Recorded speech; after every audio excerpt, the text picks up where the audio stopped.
Everyone, welcome back to my channel নিপার ঘর সংসার। নিপার ঘর সংসারের আরেকটি কিচেন টিপসের ব্লগে অনেক অনেক স্বাগত। আশা করি যে যেখানে আছো ভালো আছো, সুস্থ আছো।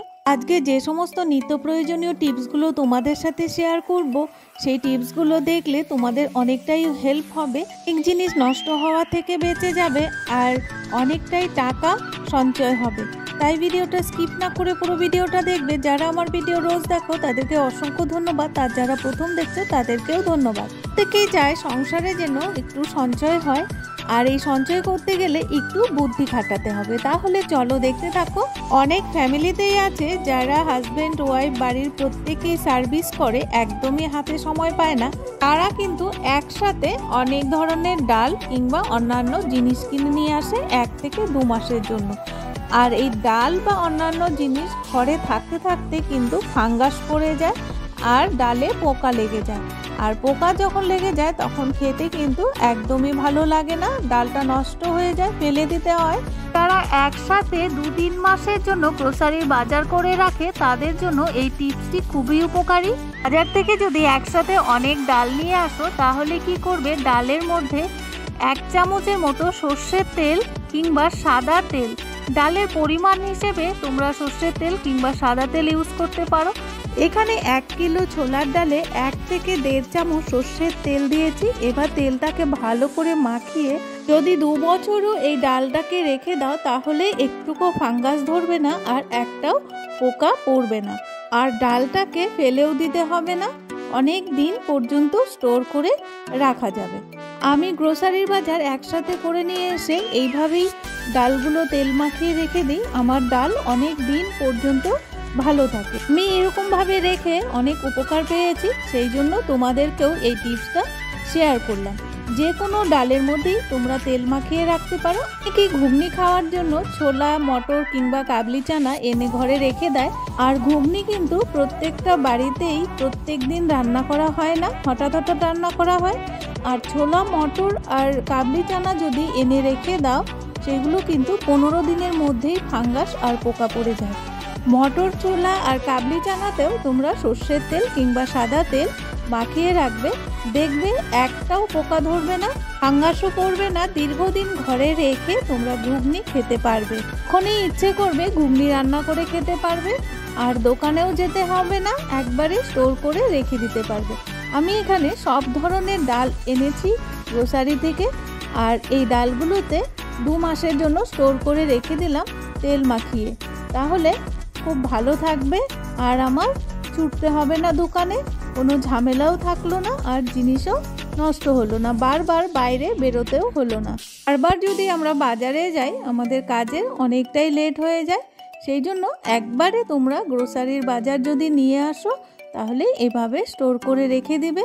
আর একসাথে অনেক কিছু বাজার করলে, যেরকম অনেক রকমের ডাল কিংবা আরও অন্যান্য কিনলে প্রত্যেকটা জিনিসের কিন্তু দাম কিছু না কিছু কম রাখেন। যেমন ধরো কোনোটার 5 টাকা, কোনোটার 2 টাকা, কোনোটার 3 টাকা, এইভাবে সব কিছুরই রেট অল্প অল্প করে কমিয়ে রাখে। তাহলে আমরা যদি 5টা জিনিস কিনি তাহলে 2 টাকা করে কম রাখলেও আমাদের কিন্তু 10 টাকা বেঁচে গেল। তার সাথে বেঁচে গেল টোটো কিংবা অটো ভাড়া, তার সাথে আমাদের সময়টাও বেঁচে গেল। তাহলে আমরা এইভাবে যদি গ্রোসারির বাজার একসাথে কিনে এভাবে রেখে দিই স্টোর করে, তাহলে বাড়িতেও আর কোনো ঝামেলা থাকবে না। যখন ইচ্ছে হবে তখনই রান্না করে খাওয়া যাবে, আর বিরক্তও করতে হবে না কাউকে, নিজেকেও ছুটতে হবে না বাজারে। আর আমরা যদি হাউসওয়াইফরা একটু একটু করে টাকা জমিয়ে নিজেদের জন্য কিছু করতে পারি তাহলে দেখবে এর থেকে আর আনন্দের কিছু হয় না। তবে এই টিপসটি তোমাদের কাছে কেমন লাগলো তোমরা অবশ্যই জানিও, আর ভালো লাগলে অ্যাপ্লাই করো। দেখো আমি প্রত্যেকটা ডাল বয়মে ভরে রেখেছি তেল মাখিয়ে, এবার স্টোর করে আলমারিতে রেখে দিলাম। আরেক টিপসটি হলো, আমাদের প্রত্যেকটা বাড়িতেই কিন্তু চা ছাড়া একদমই চলে না। সকাল বিকেল সন্ধে আমাদের চা হবে। আর এই চা যখন আমরা বাজার থেকে কিনে নিয়ে আসি প্যাকেটিং কিংবা বয়ম, এনে এসেই আমরা চা করতে শুরু করে দিই। চা পাতার মধ্যে দেখবে অনেক গুঁড়ো গুঁড়ো থাকে। আমরা যখন চা খেতে যাই দেখবে চায়ের কাপের নিচে অনেকটাই গুঁড়ো গুঁড়ো পড়ে থাকে। আমাদের ওইগুলো পেটে যায়, পেটে গেলে পেটের অসুখ করে আর ওগুলো খেতেও ভালো লাগে না। তো আমরা চা পাতাগুলো কিনে নিয়ে আসার পর একটা স্টেনারের সাহায্যে যদি চেলে নিই তাহলে দেখবে নিচে অনেক গুঁড়ো গুঁড়ো ধুলোর মতো পড়েছে, আর এই ধুলোগুলো পেটে গেলে খুব প্রবলেম হয়ে যায়। তাই কখনোই চা পাতার প্যাকেট কিংবা বয়ম কিনে নিয়ে এসে ব্যবহার করতে শুরু করবে না, চেলে তারপর ব্যবহার করবে, দেখবে সবাই সুস্থ থাকবে।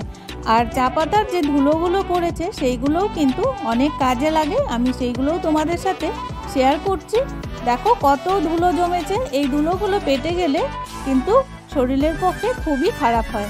এবার চা পাতার গুঁড়ো কিংবা ধুলোগুলো কখনোই ফেলে দেবে না, দিয়ে কি করবে একটা ফ্রাই প্যানে একটু গরম জল ফোটাতে দিবে আর অর্ধেকটা সেই চা পাতার গুঁড়োগুলো দিয়ে দিবে। প্রত্যেকটা বাড়িতেই কাচের কাপ কিংবা গ্লাস থাকে, সেইগুলো ব্যবহার করতে করতে কিন্তু লালচে হয়ে যায়। লালচে হয়ে গেলে দেখতে কিন্তু একদমই ভালো লাগে না। আর এই কাপটা দেখো নতুন, আর আগের কাপগুলো যে দেখালাম সেগুলো কিন্তু একদম লালচে হয়ে গেছে, সেগুলো ব্যবহার করা হয়। এবার এই কাপগুলো একটা পাত্রের মধ্যে রেখে সেই চায়ের যে ফোটানো জলটা সেটা আস্তে আস্তে করে ঢেলে দিবে। তারপর দেখবে কাচের গ্লাস কিংবা কাপ একদম নতুনের মতো চকচক করছে, একদমই ধরতে পারবে না কোনটা পুরনো কাপ আর কোনটা নতুন কাপ। অনেক সময় কাচের কাপ কিংবা কাচের গ্লাস জলের আয়রনের জন্যও কিন্তু লালচে হয়ে যায়, তখন দেখবে বাড়িতে গেস্ট আসলে কিংবা নিজেরা খেতে গেলে কাপ যদি লালচে থাকে তাহলে একদমই ভালো লাগে না। তো আমাদের পরিষ্কার পরিচ্ছন্ন থাকাটা নিজেদের জন্য খুবই ভালো। এবার 5 থেকে 10 মিনিট রেখে দিবে, দেখবে ঠান্ডা হয়ে গেলে হালকা করে কাপগুলো ধুয়ে নেবে, দেখবে একদম নতুনের মতো হয়ে গেছে। আমি কাপগুলো ধুয়ে তোমাদের দেখাচ্ছি, তোমরা নিজেরাই বুঝতে পারবে কাপগুলো কতটা পরিবর্তন হয়েছে। এবারে তোমাদের বাড়িতে যে রেগুলার বাসন মাজার জন্য সাবান কিংবা জেল ইউজ করো সেইগুলো দিয়েই হালকাভাবে ধুয়ে নিবে। এবার দেখো কতটা সুন্দর হয়েছে, একদম নতুনের মতো কিন্তু চকচক করছে। এবার ভালো করে বুঝতে পারবে, দেখতেই পাচ্ছ কাপটা কিন্তু আর লালচে নেই। আমি নতুন কাপের সাথে পুরনো কাপ মিলিয়ে দেখাচ্ছি, তোমরা কিন্তু ধরতেই পারবে না কোনটা পুরনো কাপ আর কোনটা নতুন কাপ। এই গ্লাসটা দেখো আগে কিরকম লালচে ছিল, আর এই কাপটাও দেখো একদম কিন্তু চকচক করছে নতুনের মতো। আর এটাকেও দেখো, আর এই পুরনো কাপটাকেও, পুরনো গ্লাসটা আর নতুন গ্লাসটার সঙ্গে তোমরা পার্থক্য নিশ্চয়ই বুঝতে পারছো যে কোনটা আমার এখন ক্লিন করলাম আর কোনটা আগের কাপ। আর এই চায়ের কাপটা দেখো একটা পুরনো কাপ দেখাচ্ছি, আর ওই হাতের কাপটা দেখো আমি এখন ক্লিন করলাম, তাহলে বুঝতেই পারলে কতটা পরিষ্কার হয়েছে। তো এইভাবে তোমরা কিন্তু এই টিপসটি অ্যাপ্লাই করতে পারো। বাকি যে চা পাতার গুঁড়োটা আছে সেটা কি করবে, তোমাদের বাড়িতে যদি কোনো মানি প্ল্যান্টের গাছ থাকে কিংবা বাগান থাকে তাহলে সেই গাছের গোড়ায় দিয়ে দিবে, দেখবে গাছের গ্রোথ খুব ভালো হয়েছে, ফুল এবং ফল দুটোই ভালো আসছে। তাহলে তোমাদের এই টিপসটি কেমন লাগলো? ভালো লাগলে অবশ্যই অ্যাপ্লাই করবে। এই টিপসটি হলো আমাদের প্রত্যেকটা বাড়িতেই ফল নিয়ে আসা হয়, বিশেষ করে কলা। আর এই কলা যখন একসাথে বেশি করে নিয়ে আসে দেখবে একদিন থাকতে থাকতেই কলাগুলো কালো হয়ে যায়, নরম হয়ে যায়, খেতে ইচ্ছে করে না, সেইগুলো ফেলে দিতে হয়। তা যেন ফেলতে না হয় 2 সপ্তাহ পর্যন্ত একদম টাটকা থাকে। এই ছোট্ট টিপসটি যদি তোমরা অ্যাপ্লাই করো তাহলে দেখবে কলা 2 সপ্তাহ পর্যন্ত ঠিকঠাক থাকবে, কলা ফেলতে হবে না, তোমাদের টাকাও নষ্ট হবে না। তখনই বাজার থেকে একসাথে অনেকগুলো কলা কিনে নিয়ে আসবে। প্রথমে কলাগুলোকে একটু জল দিয়ে ভালো করে ধুয়ে নিবে বা ক্লিন করে নেবে। কলা ক্লিন করার কারণ একটাই হলো বাজারের কলা কিন্তু কার্বাইড কিংবা অন্যান্য কেমিক্যাল দিয়ে পাকিয়ে রাখে, সেই জন্য আমাদের বাড়িতে নিয়ে আসার পর 1 দিন থেকে 2 দিনের মধ্যে কলা নষ্ট হয়ে যায়। যদি আমরা কলাটাকে ক্লিন করে নিই তাহলে দেখবে অনেকটাই কেমিক্যাল নষ্ট হয়ে যাবে। তো সেই জন্য কলাটাকে ক্লিন করে নিতে হবে। কলা ক্লিন করার পর একটা কিচেন টাওয়াল দিয়ে জলটাকে ভালো করে মুছে নিবে। আর গায়ে যদি জল থাকে তাহলে নষ্ট হয়ে যাওয়ার সম্ভাবনা থাকে, সেই জন্য জলটাকে মুছে নিতে হবে। সংসারের টুকিটাকি কাজগুলো যদি একটু কেয়ারফুলি করি তাহলে দেখবে সংসারে অনেকটাই সেফ হচ্ছে আর সবাই খুশিও থাকছে। এবার কি করবে, কলাটাকে ঝুড়িতে রেখে একটা কটনের ছোট্ট কাপড় নিবে কিংবা রুমাল নেবে, যেই রুমালগুলো তোমাদের ইউজ হয় না, ঘরে পড়ে থাকে, কিংবা কটনের কাপড়, সেটাকে একটু ভিজিয়ে নেবে। দেখতেই পাচ্ছ আমি রুমালটাকে ভিজিয়ে নিয়েছি। এবার কলার যে সাইডটা আছে সেটাতে সুন্দর করে রুমালটাকে ভাঁজ করে মুড়িয়ে রাখবে। এইভাবে ভেজা রুমাল বা কটনের কাপড় মুড়িয়ে রাখবে, দেখবে 2 সপ্তাহ পর্যন্ত কলা একদম সবুজ থাকবে, খুব সুন্দর থাকবে, নষ্ট হবে না। আর যদি তা না হয়, যদি টিস্যু পেপার থাকে তোমাদের বাড়িতে, টিস্যু পেপার এইভাবে মুড়িয়ে রেখে তার ওপর একটু জল দিয়ে রাখবে, তাহলে দেখবে ভেজা ভেজা থাকবে আর কলাটা খুব টাটকা থাকবে। তাহলে তোমাদের এই টিপসটি যদি ভালো লেগে থাকে অবশ্যই কিন্তু তোমরা অ্যাপ্লাই করতে পারো। দেখতেই পাচ্ছ আমি কিভাবে রাখছি, এভাবে যদি তোমরা রেখে দাও কলা কিন্তু আর নষ্ট হবে না, ফেলে দিতে হবে না। এই টিপসটি হলো, আমরা যখন কলা খাই, কলা খাওয়ার পর খোসা কিন্তু ফেলে দিই, ভুল করেও কলার খোসা ফেলবে না। এই কলার খোসা কিন্তু সংসারে টুকিটাকি অনেক কাজে লাগে আর অনেকটাই আমাদের সেভ হয়। যে সংসারে ছোট্ট ছোট্ট জিনিসগুলো ফেলে দেই, ফেলে না দিয়ে আমরা অনেক কাজ করে নিতে পারি। খোসা ফেলে না দিয়ে কি করবে, রান্নার পর আমাদের গ্যাসের যে ওভেনটা আছে সেটা কিন্তু অনেকটাই তেল ছিটে হয়ে যায়। আর আমরা যদি কলার খোসা দিয়ে এই গ্যাসের ওভেনটা ক্লিন করে নিই, তাহলে দেখবে সার্ফ, সাবান কিংবা জল কিচ্ছু লাগবে না, একদম তেল চিটে থাকবে না, খুব সুন্দরভাবে পরিষ্কার হয়ে যাচ্ছে আর টাইমও খুব কম লাগছে।